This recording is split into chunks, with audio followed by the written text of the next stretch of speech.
Someone's asking about, says LP the PC says, hold on, what about cherry tan points? I don't know what cherry tan points are. Oh, it's a real rich, nice, reddy gold color. It's pretty.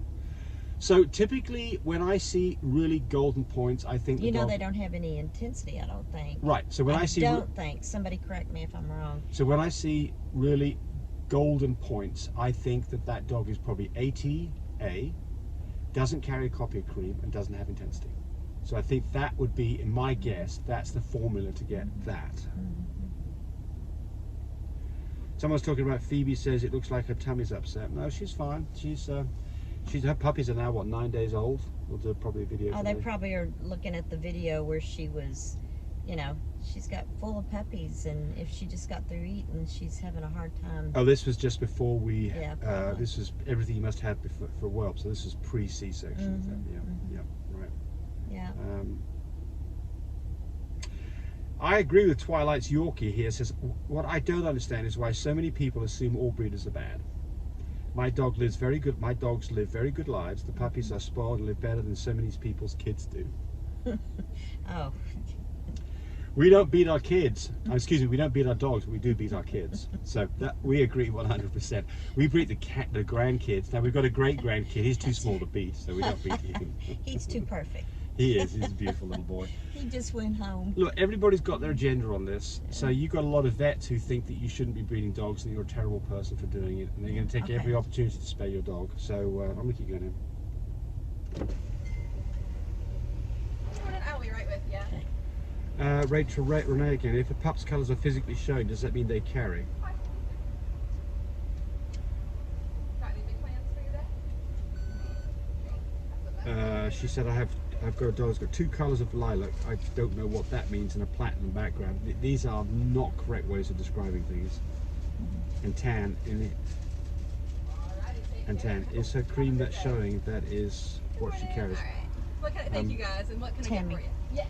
So I think the first thing here is a cream dog. You don't know what's underneath that cream. It's like white paint. Or else you wouldn't have gotten any maple. You've got to do a DNA test. It's the only way you're going to know on that dog. And so, animal genetics. So in almost all things, a dog has to have 2 copies. Talk about platinums. A platinum dog could be confused with a cream dog or a blue dog covered in cream or champagne. So DNA test is the right answer. The only way that you'd know that a dog was a platinum dog without a test was because both parents were confirmed as platinums. I think you answered that yesterday. No. Did I? Okay. Yeah. So anyway, let's go on with the next one here. I may have pre-answered that one. Yeah. Well, you say the letters so fast nobody can make out. It's 2 copies of cocoa, 2 copies of blue, and then 2 copies of cream is a platinum, and only a platinum. Right. Yes. Remember, the key to this is little E dog, which is cream, covers everything up, including merles. I mean, it doesn't cover up fluffy, doesn't cover up big rope. Those are physical things.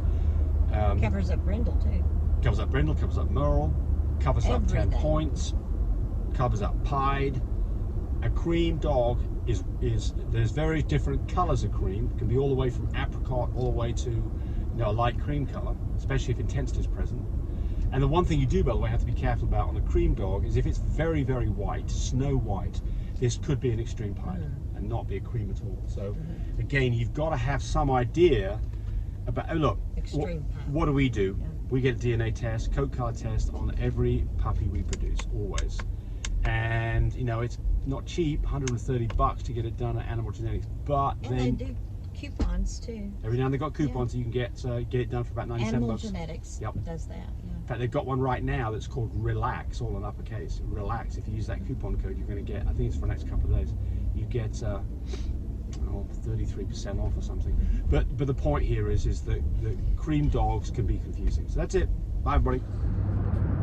So I just took a phone call from somebody that was kind of interesting, so I thought I'd pass this one along. So a person has a 3-year-old Frenchie. The Frenchie has been not eating and throwing up. She's a little tender on the stomach.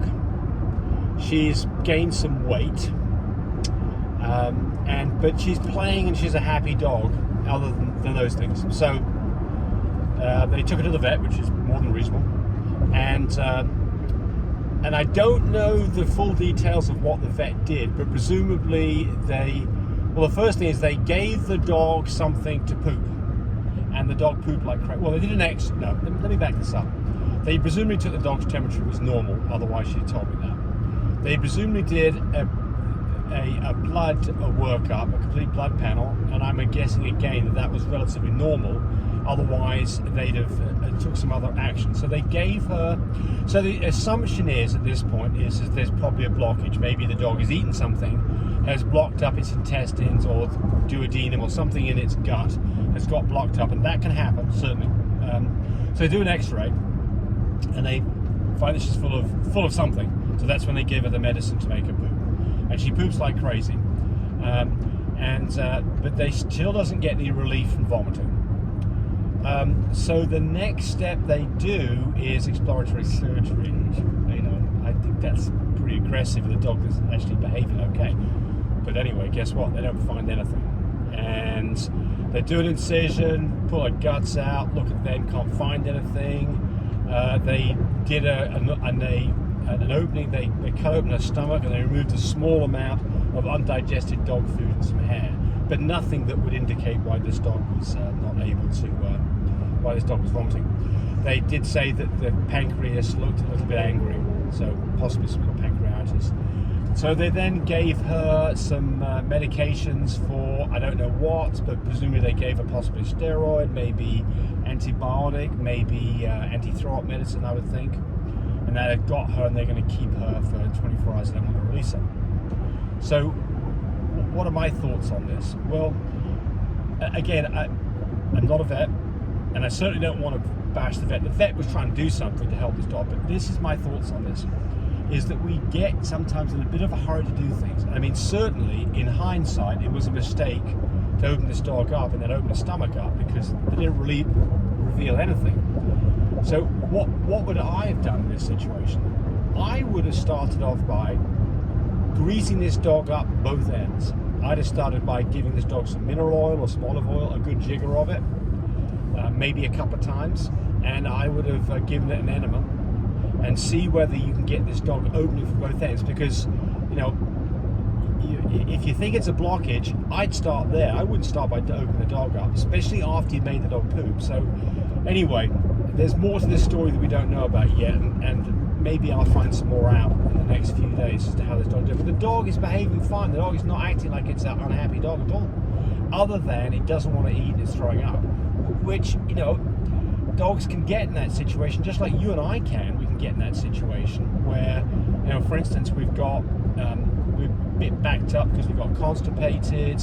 Now our stomach's full and we're empty, and we might throw up. But other than that, typically in those situations, you and I and this dog would probably rectify the situation ourselves and not have to have any surgery done. So I think that we got to be careful. And you have the opportunity to yay or nay this when this is going on. You know, if the dog was feeling really terrible, if the dog was just not wanting to do anything, was just laying down all the time and looked listless, that is a completely different story. So that's a dog that's in trouble, and you're going to have to take measures, maybe exploratory surgery, start an IV, get the dog hydrated, so on and so forth. But the point here is it's a 3-year-old dog, no history of having any problems before. Most of the time, these things pass by themselves and don't take, heroic measures at that point. So that's just my point. Just want to pass it on. Bye. Hey, thanks for watching the video. I really appreciate people who subscribe to me. It helps me, encourage me to do more of these videos. But do remember, disclaimer here, I am not a vet. I'm not a licensed medical professional. I'm purely a person who's been breeding dogs for the last couple of decades. Any information that you got from this video, use at your own risk. There's nothing implied here, and certainly this should not be used as a substitute for advice from your veterinarian or your medical professional. I hope you enjoyed the video. Come back for more of them. Bye.